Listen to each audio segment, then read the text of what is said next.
ندیم رضا کا سلام، بات ہے غزہ کی۔ جیسا کہ میں نے پہلے ہی آپ سے کہا تھا، یہ جو قاہرہ میں مصر دارالحکومت میں مذاکرات ہو رہے تھے غزہ کی جنگ بندی اور اسرائیلی قیدیوں کی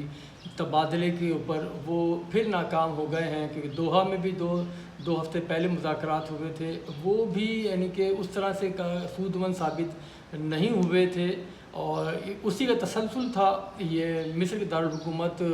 قاہرہ میں مذاکرات کا جو دوسرا دور تھا، یہ بھی اپنے منطقی انجام تک پہنچنے سے پہلے ہی وہ ختم ہو گیا۔ اس کی بنیادی وجوہات یہ ہیں کہ اسرائیل نے حماس کے اوپر غیر ضروری، غیر فطری اور جبراً جو شرائط مسلط کی ہیں، وہ کسی بھی طور کسی کے لیے بھی قابل قبول نہیں ہو سکتی، کیونکہ پہلے ہی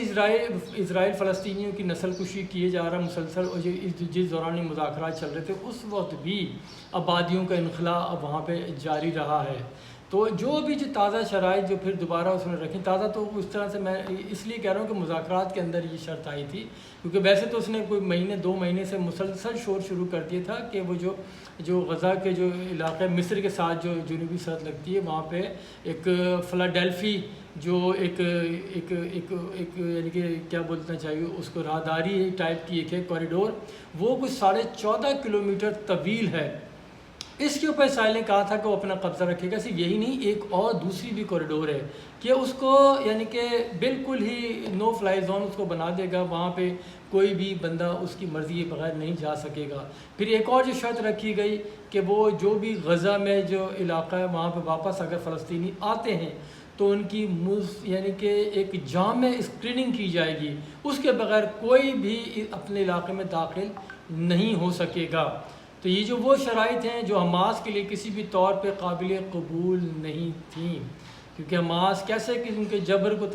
تسلیم کر سکتا ہے جس میں ان سے جینے کا حق ہی چھین لیا جائے، کیونکہ پہلے بھی جو جیل تھی وہ کوئی دنیا کی سب سے بڑی جیل کہا جاتا ہے۔ میں بارہا کہا ہے کہ 23 لاکھ کی آبادی تھی اس کے اندر، غزہ کے اندر، جو پہلے بھی اس کی ساری سیکیورٹی اور اس کے جو بھی یعنی کہ انٹری اور ایگزٹ پوائنٹ تھے وہ اسرائیل کی ہی زیر قبضہ تھے، اور پھر ایک طرف جارڈن اور ایجپٹ بھی تھا، تو وہ بھی اسرائیل کی مرضی کے بغیر کسی طور پہ کچھ نہیں کر سکتے تھے۔ تو ایک بار پھر یعنی کہ اتنا جکڑا جا رہا ہے، اتنا ان کو محصور کیا جا رہا ہے کہ وہ اب تو سانس بھی نہ لے پائیں، تو اسی لیے حماس کے لیے یہ کسی بھی طور قابل قبول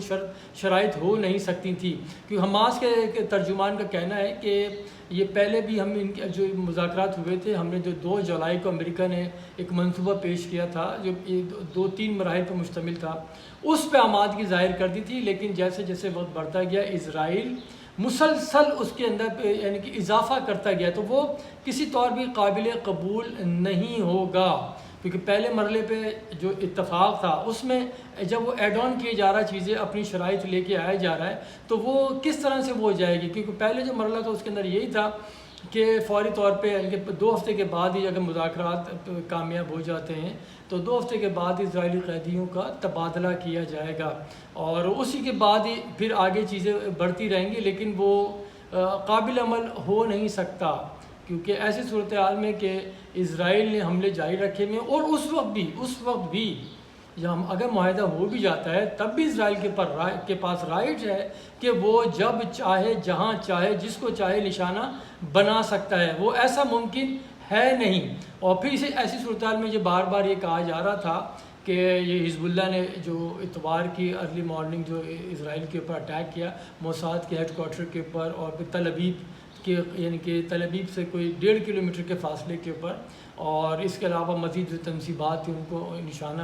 بنایا گیا ہے، تو یہ بھی اثر انداز ہوئی ہے مذاکرات کے اوپر، تو اس کو بھی حماس نے رد کر دیا ہے۔ ایسا ممکن نہیں ہے، کیونکہ وہ تو پہلے سے جو 31 جولائی کو جس نے اسماعیل ہانیہ اور اس کے قریب ہی وہ حسن نصر اللہ کے رائٹ ہینڈ وہ فواز شکر کو جو شہید کیا گیا تھا، اس کا انتقام لینے کا انہوں نے اعلان کر چکا تھا۔ انہوں نے یہی کہا تھا کہ وہ اپنے اہداف کو دیکھ رہے ہیں، جیسے ہی وہ دیکھیں گے مناسب وقت ہوگا وہ کارروائی کریں گے، تو اسی سلسلے کی وہ کڑی تھی، اور ابھی تو مزید بھی چیزیں آگے ہونی ہیں، کیونکہ وہ کیسے کوئی چھوڑ سکتا ہے کہ جس طرح سے جو فلسطینیوں کی نسل کشی کی جا رہی ہے، مسلسل بنیادوں پہ ان کے ہزاروں لوگوں شہید کر دیا گیا، اور پوری 23 لاکھ آبادی کو غزہ سے بے دخل کر دیا گیا، اور جہاں جہاں جا رہے ہیں ان کو وہاں سے نکالا جا رہا ہے اور مارا جا رہا ہے۔ ایسی صورتحال میں ایران ہو، حزب اللہ ہو، اور حماس ہے، اور اسی طرح سے یہ حوثی ہیں، اور پھر عراق کے اندر جو ایران کی جو پراکسی ہے، وہ ایک جامع ایک حملے کی منصوبہ بندی کر رہے ہیں، اور قرینہ یہی ہے کہ آئندہ 10 روز کے اندر شاید وہ حملہ اسرائیل کے اوپر وہ کر سکتے ہیں، اور اس کے صرف اسرائیل کے اندر ہی نہیں، جو اسرائیل کے باہر جو اس کے تقریباً 28 ممالک میں جو اس کے ایجنٹس ہیں یا ان کو پن پوائنٹ کیا جا چکا ہے۔ تو آگے آنے والا جو دن ہے تقریباً غالباً 10 روز کے بعد، اس سے پہلے کچھ دکھائی نہیں دے رہا اس طرح سے حملہ ہو، کیونکہ کچھ ایسی چیزیں چل رہی ہیں کہ عراق، ایران، سیریا اور لبنان کے اندر، تو اس کی موجودگی کے دوران یہ حملہ جامع حملہ ہونا وہ یعنی کہ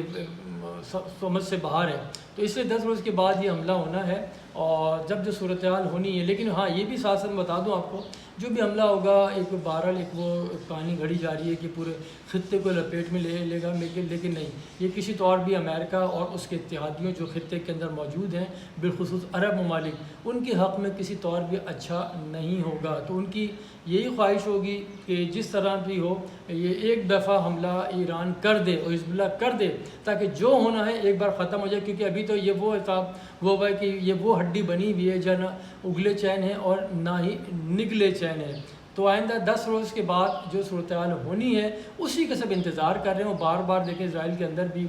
کہ پہلی بار بہت کڑی ایمرجنسی نافذ کر دی گئی ہے، لوگ زیر زمین جا چکے ہیں، سارا یہ صورتحال ہے۔ تو یعنی کہ خوف کے جو سائے منڈلا رہے ہیں یہ اسی وقت چھٹیں گے کہ جب ایران اور حزب اللہ یعنی ایک مشترکہ جو حملہ کریں گے، اس کے بعد ہی پھر جو خطے پہ جنگ ہوتی ہے یا نہیں ہوتی، اس کے بعد امن ہوتا ہے یا یہ لمبا یہ سلسلہ چلتا ہے، تو وہ فیصلہ تبھی ہونا ہے۔ بہت شکریہ، خدا حافظ۔